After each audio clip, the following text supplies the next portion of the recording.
In the sweltering lowlands of Mississippi in 1842, there was no man more deeply entrenched in his own power than Josiah Thorne. He owned the vast Willow Creek plantation, hundreds of acres of prime cotton land, and enough human lives to consider himself a minor king. Thorne was arrogant, not in the loud, blustering way of his neighbors, but with a terrifying, absolute confidence. He believed he was immune to consequence, unbreakable. He had weathered recessions, survived duels, and crushed every flicker of resistance on his property. His greatest delusion was his belief that he possessed total, intimate knowledge of his human property. Thorne's confidence was a fortress, and he kept it garrisoned with cruelty and calculation. But fortresses always have a blind spot, and Thorne was completely oblivious to the man who found his. That man was Elias. Elias was not a field hand, but a house servant, a man who spent his life observing the minutiae of the Thorne household, the subtle shift in Josiah's gaze after reading a letter, the specific time the money chest was locked, the unspoken terror in Mrs. Thorne's eyes. Elias was the ghost in the hallways, collecting data. He knew that physical escape was temporary, easily tracked, and met with brutal finality. So Elias devised a daring plan that was not about running away, but about seizing ownership of the master's weakness. He aimed to turn the tables without breaking a single chain, without shedding a drop of blood, and without triggering the legal system that protected Thorne. He recognized that the unbreakable facade of Josiah Thorne was propped up by a single secret vulnerability, a weakness so carefully hidden that its exposure would shatter his entire world, leaving him entirely dependent on the man he enslaved. But what was this fatal flaw? Was it financial ruin, a hidden vice, or something far more dangerous involving the legacy of the Thorne name? Before we reveal the secret Elias uncovered that year, be sure to subscribe to our channel, hit that notification bell for more hidden history, and comment your biggest historical mystery below. Elias understood that if he attacked Thorne's body, he would be destroyed. If he attacked Thorne's wealth directly, he would be apprehended. Therefore, the target had to be the one thing Thorne valued above everything else: his unshakable reputation for absolute control and flawless judgment. Elias focused on the abstract currency of knowledge. He watched how Thorne managed his massive debts. Debts so large they threatened the entire plantation, yet carefully masked by fraudulent paperwork and the manipulation of local bank officials. Thorne operated on the edge of ruin, balancing his empire on a lie he shared only with his corrupt solicitor, Mr. Avery. Elias began his work in the small hours of the night. Using his privileged access to the house, he did not steal money, but rather the fragments of evidence, discarded notes, smeared ink on blotting paper, and the coded phrases Thorne used in his correspondence with Avery. He learned the exact nature of the financial deception, a web of land title forgery and inflated collateral. This was not the quick, brutal act of rebellion the overseers expected. This was a slow, deliberate intellectual siege. Elias was building a bomb with legal paper, ready to detonate when the moment was right. The terrifying brilliance of Elias's plan lay in its complete denial of conventional escape. He was not trying to leave.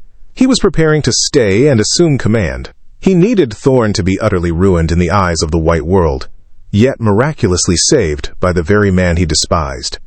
The stakes were incredibly high. If Thorne suspected anything, Elias would face a swift, terrible end. If he succeeded, he wouldn't just gain his freedom, he would inherit the plantation itself, operating within the very legal system that held him captive. But how could a few scraps of paper bring down the wealthiest man in the county without leaving a trail that led directly back to Elias himself? Elias needed a catalyst, a way to introduce the damning information into the system without appearing to be the source. His timing had to be impeccable, coinciding with a moment of high pressure and emotional vulnerability for Thorne. That moment arrived in the late summer when a severe drought decimated the cotton yield, making Thorne's financial facade dangerously thin. Local creditors began to press. The stage was set for the quote, calculated accident.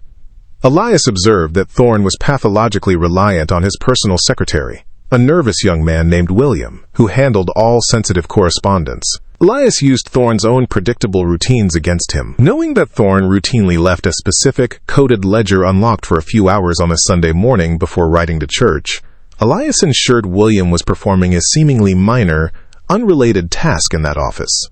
Elias then orchestrated a subtle distraction, a spilled inkwell, a misplaced stable key that caused William to panic and accidentally stumble upon the ledger. This ledger, strategically modified by Elias over weeks, did not reveal the entire depth of the fraud, but contained enough terrifying details to suggest Thorne was cooking the books and facing imminent insolvency. William, terrified of being implicated in a future collapse, panicked. He took the partial evidence and, in a fit of self-preservation, anonymously mailed the materials to the largest, most aggressive bank in New Orleans that held Thorne's mortgages. Thorne had been hit, not by a slave revolt, but by the financial terror of his own nervous secretary. The moment the bank received those documents, the clock started ticking, and Thorne's empire began to crumble, leaving him desperate for a solution. Only Elias, the ghost in the house, knew how to provide. The tables were now tilting, but the final deadly turn was yet to come. The ensuing weeks were a whirlwind of panic for Josiah Thorne. The New Orleans bank demanded immediate audits, local creditors sued, and the reputation of the Unbreakable master was publicly shredded. He couldn't trust his solicitor, Avery, who was implicated, and he certainly couldn't involve his terrified family. His fortress of control was dissolving into a legal quagmire, and he realized with chilling clarity that his ruin was imminent. The only person who remained calm, organized, and utterly reliable was Elias, the enslaved man who effortlessly managed the household chaos and anticipated Thorne's needs with unnerving precision. It was Thorne who initiated the confrontation, driven by desperation. He called Elias into his private study late one night. The mood was electric, with reversed power.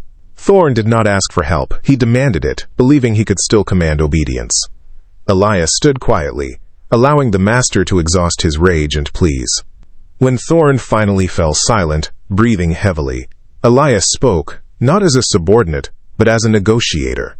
Elias detailed, with clinical precision, the full extent of the fraud, the location of the missing documentation, which he had secured, and the exact steps required to appease the New Orleans bank, steps that required intimate, internal knowledge of Thorne's deceptions.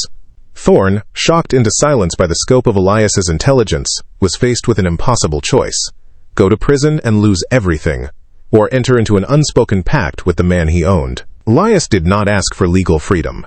He asked for something far more potent: operational control. Elias dictated the terms. Thorne would publicly maintain his position as master, but Elias would take full, private authority over all finances, inventory, and legal correspondence.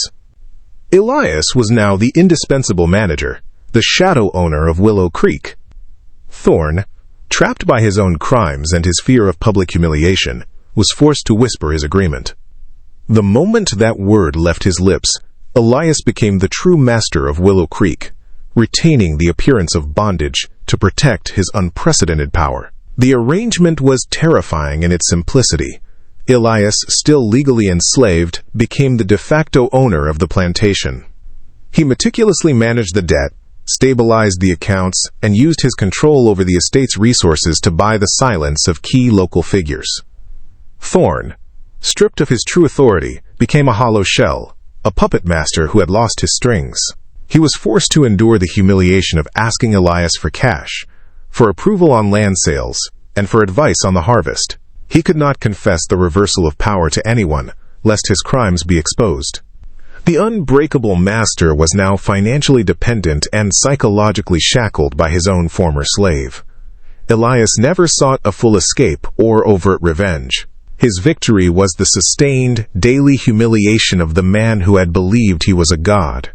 He ensured Thorne's life was comfortable enough to maintain the illusion, but restrictive enough to remind him of his utter defeat. Elias, through brilliant strategy, had found a way to achieve freedom and justice within the oppressive structure, turning a system designed for cruelty into a cage for his tormentor. By the time Thorne died a few years later, quietly, defeated, and estranged from his community, Willow Creek was financially sound, managed with silent brilliance by Elias. Elias's ultimate payoff was not just liberation, but the lasting historical irony.